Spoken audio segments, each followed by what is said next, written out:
वेदानाम् अर्थसंघानां रसानां छन्दसामपि मंगलानां च कर्तारौ वंदे वाणी विनायकौ। नमामि सद्गुरुं शान्तं सच्चिदानंद विग्रहं पूर्ण ब्रह्म परानंदम ईशमानंदी वल्लभम माधुर्यरसकल्लोलां शिवशक्त्यैकरूपिणीं अमृतानुभवार्थाय वंदे ज्ञानेशनंदिनीं। योगेन चित्तस्य पदेन वाचां मलं शरीरस्य च वैद्यकेन योपाकरोत्तम प्रवरं मुनीनां पतंजलिं प्राञ्जलिरानतोऽस्मि। इसके पूर्व बोलने के प्रवाह में तमोगुण से रजोगुण में, रजोगुण से सत्वगुण में कैसे आया जाए और जो जो प्रक्रिया सत्वगुण की संवर्धक प्रक्रिया होती है वह धर्म कैसे, इसको देखते हुए सूत्र का चिंतन थोड़ा छूट गया। हम पंचम वृत्ति का विचार कर रहे थे। अनुभूत विषया संप्रमोश स्मृति ही।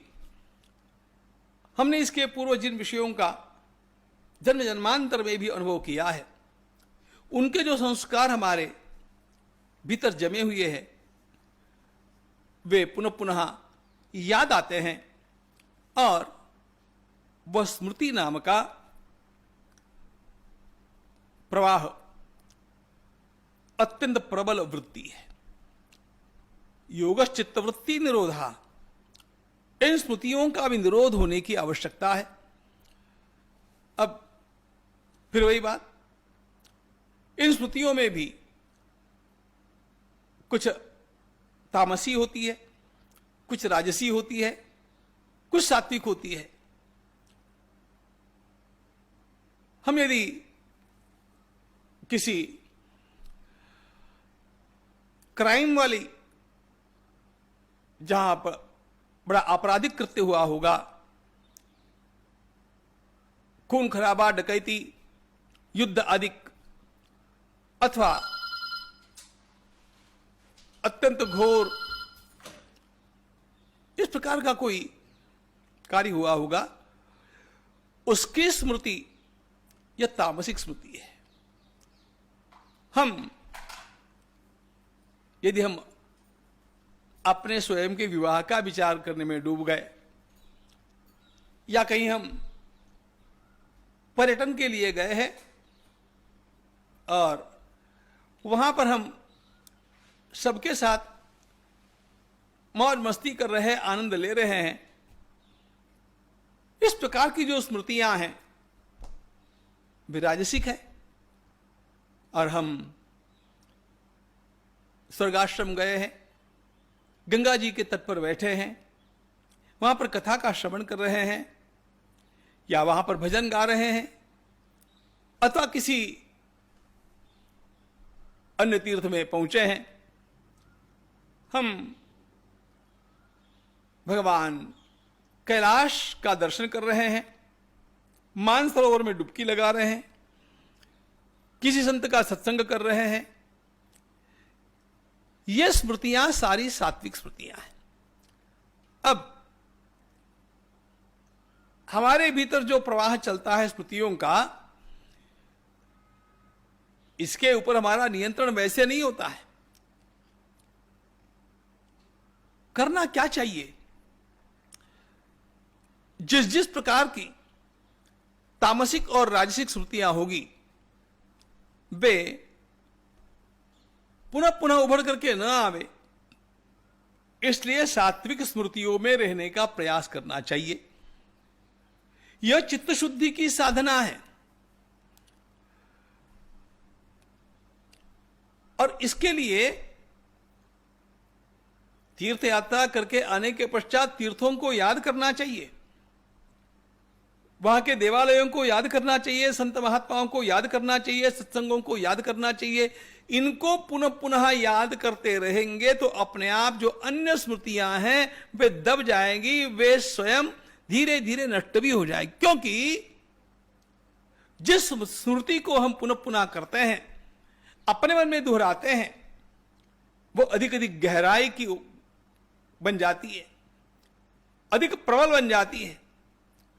सात्विक स्मृतियों के प्रबल बनने का परिणाम यह होता है कि बाकी स्मृतियां शिथिल होकर के अपने आप समाप्त हो जाती है, विलीन हो जाती है।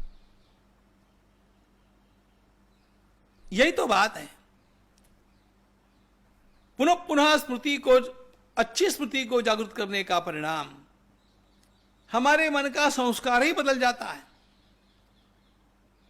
और यही साधन है। तो इस प्रकार इन पांचों वृत्तियों का विचार हमने किया। इन पांचों वृत्तियों के सूत्रों तक आने से पूर्व दो सूत्र मैंने छोड़ दिए थे, आपको याद दिला दूं। अब उनको देखने की आवश्यकता है। भगवान पतंजलि कहते हैं, जब इस प्रकार की इन पांचों स्मृतियों का निरोध हो जाता है या विलय हो जाता है अपने भीतर, या वे रुक जाती है, सही बात तो यह है कि किसी प्रकार की प्रतिक्रिया बाहर के दृश्यों को देख करके हमारे भीतर से जगती नहीं है। इस प्रकार की स्थिति निर्माण हो जाती है। प्रतिक्रिया करने वाले सारे केंद्र हमारे शिथिल हो जाते हैं।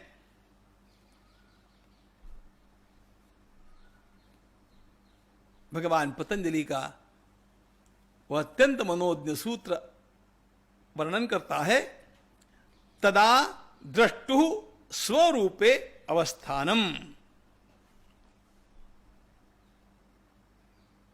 अब यह दृष्टा अपने स्वरूप में विराजमान हो गया। कौन है दृष्टा? हम ही दृष्टा है। प्रकृति और पुरुष की बात हमने आरंभ की थी।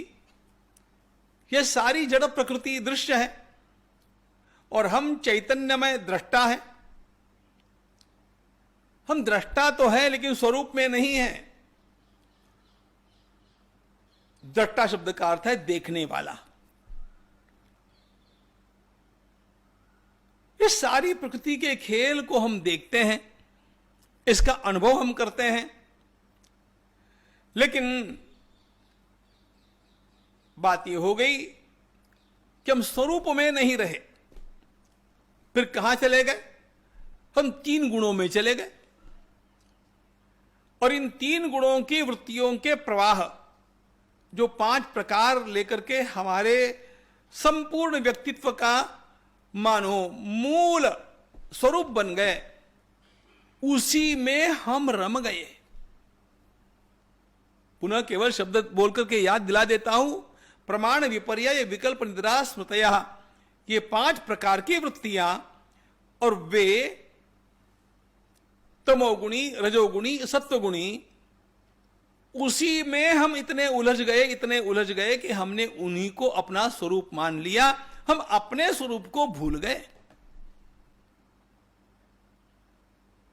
हम उसमें फंस गए। अब चित्तवृत्ति का निरोध करने का साधन हमारा पूरा हो गया, तो फिर ये सारे बंधन हमारे शिथिल हो गए, सत्वगुण तक आकर के पहुंचे, और वह भी विलीनवत हो गया, और दृष्टा का स्वरूप में विराजना संभव हो गया। अब दृष्टा चैतन्यमय है, ज्ञानमय है। चैतन्यमय, ज्ञानमय इस दृष्टा को किसी प्रकार का दुख है नहीं। वास्तव में इसने यह सारा दुख मोल लिया था।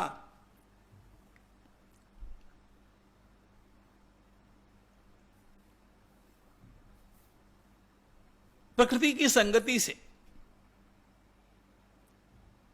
भगवान गीता में कहते हैं, कारणम गुणसंगोस्य सदसद योनि जन्मसु। यह गुणसंग ही हमारे जन्म का भी कारण है, हमारे दुख का भी कारण है।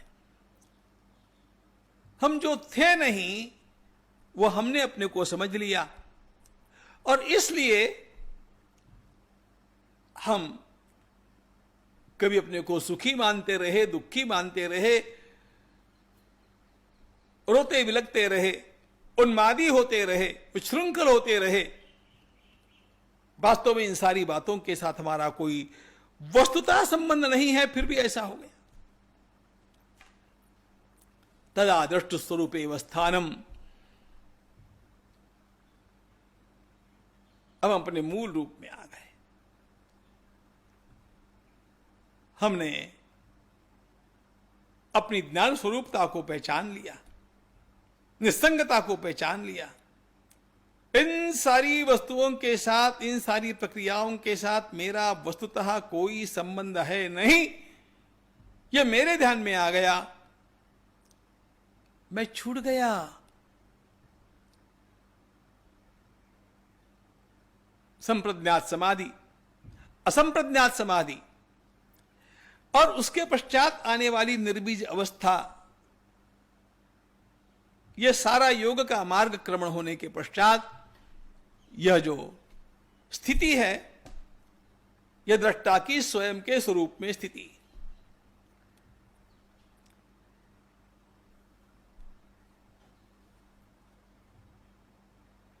संसार को हमने अपना माना तो इसके साथ सुखी दुखी होना हमारा झमेला अपने आप ही गले में आया। वास्तव में इसमें मेरा कुछ भी नहीं, वास्तव में मैं इसका केवल दृष्टा हूं। मैंने भ्रांति से इस सब के साथ मेरा संबंध जोड़ लिया। अब दृष्टा अपनी मूल स्थिति में है, यह मुक्ति की अवस्था है।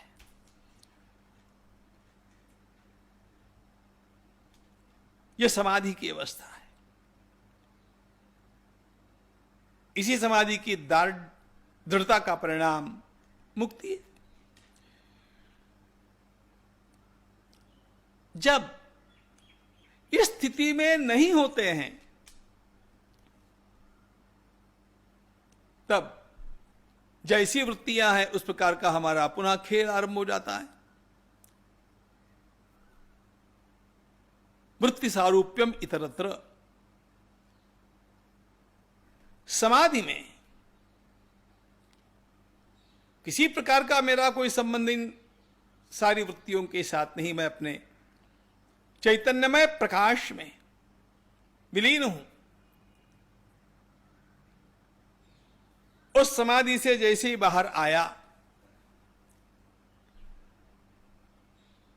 वृत्ति सारूप्यम इतरत्र। अब जिस प्रकार की वृत्तियों का जागरण होगा उस प्रकार की वृत्तियों के साथ पुनः मेरी संगति होकर के मैं उनके साथ के मेल जोल के कारण उसी प्रकार का व्यवहार करने लग जाता हूं। यह उस आरंभिक योगी की अवस्था होती है। और ये वृत्तियां प्रमाण, विपर्य, विकल्प, निद्रा और स्मृति इस प्रकार की है। तो अपने आप फिर मैं ज्ञान में भी रमता हूं, प्रमाण वृत्ति की दृष्टि से। कभी भ्रम में भी चला जाता हूं विपर्य की दृष्टि से। रस्सी पड़ी थी, मैंने सांप मान लिया।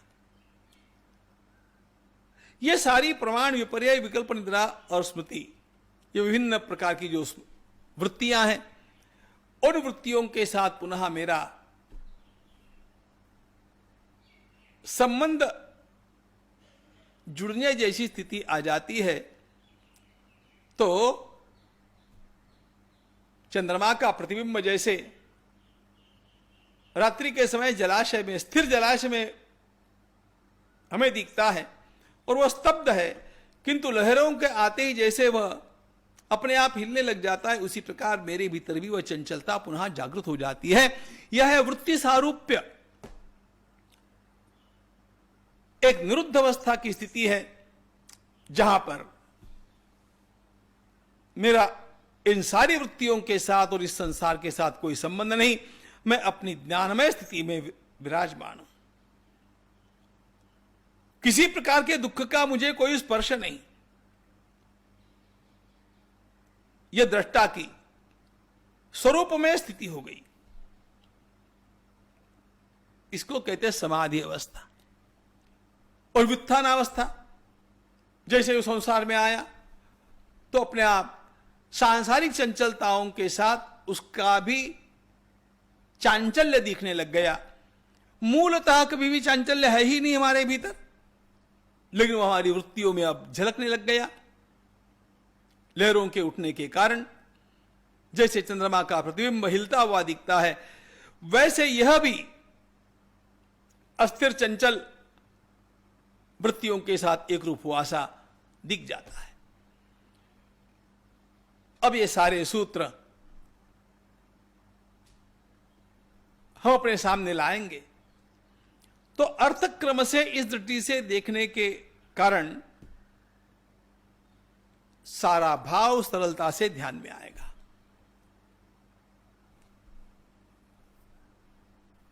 अब इन वृत्तियों के निरोध का जो प्रयास करने के लिए भगवान पतंजलि ने कहा, वो कैसे हो सकता है? तो भगवान पतंजलि का बड़ा सुंदर सूत्र यहां पर आता है। कहां पहुंचना है बतला दिया। सारे संसार के रहते हुए भी इस बाहर के संसार के साथ मेरा कोई संबंध नहीं। मेरे आंतरिक अंतःकरण के भीतर जो चला है उसके साथ भी मेरा कोई संबंध नहीं। मैं इन सब का दृष्टा हूं, मैं इनका साक्षी हूं, और इसलिए इसके सुख दुख के साथ मुझे एकरूप होने की आवश्यकता नहीं। इस अखंड शांति की स्थिति में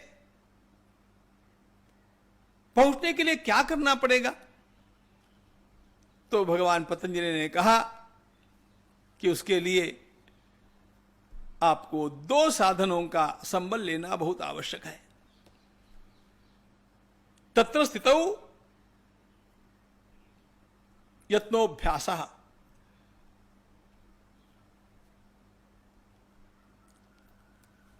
ये दो साधन है, अभ्यास और वैराग्य। अभ्यास वैराग्याभ्यां तन्निरोधा, ये इसके पश्चात का आता है सूत्र। वृत्तियों का स्वरूप क्या है हमने देखा, इनका निरोध करना चाहिए ये भी देखा, लेकिन यह निरोध करना किसे संभव होगा? भगवान पतंजलि कहते हैं यह उसको संभव होगा जो अभ्यास और वैराग्य इन दोनों में उत्साह से लगा रहेगा। अभ्यास वैराग्याभ्यां तन्निरोधः, यहां से साधन को अच्छी तरह से समझना आरंभ होता है। अब देखो, वृत्तियों का यह निरोध, वृत्तियों का यह स्तब्ध हो जाना, वैसे पतंजलि के द्वारा कहे हुए अभ्यास और वैराग्य के बिना भी आप लोग अनेक स्थान पर देखेंगे। और आजकल तो ऐसे बाबा लोग दिखते हैं जो किसी को स्पर्श करके कुछ समय के लिए शांत स्तब्ध कर सकते हैं, कर देते हैं। कुछ लोग शक्तिपात का नाम लेते हैं, जहां पर लोग झूमते हैं, चिल्लाते हैं, गाते हैं, पड़े रहते हैं, कुछ भी करते हैं, और कहीं कहीं सम्मोहन के प्रकार, हिप्नोटिज्म के प्रकार, मेस्मेरिज्म के और वशीकरण के प्रकार, इनके कारण भी लोग अनेक बार स्तब्ध होकर के कुछ समय के लिए पड़े रहते हैं। ध्यान रखना, इन सारी बातों का योग के साथ कोई संबंध नहीं। यह योग नहीं। भगवान पतंजलि यह करने के लिए नहीं कहते हैं। कुछ समय तक आप स्तब्ध होकर के बैठे रहे, उससे क्या हो गया? लेकिन इसका विचार थोड़ा विस्तार से करने की आवश्यकता है। अन्य किसी भी प्रक्रिया से स्थायी समाधान होगा नहीं, वो भगवान पतंजलि के कहे हुए अभ्यास और वैराग्य से ही होगा। इन महत्वपूर्ण बातों को हम अब देखेंगे। ज्ञानेश्वर महाराज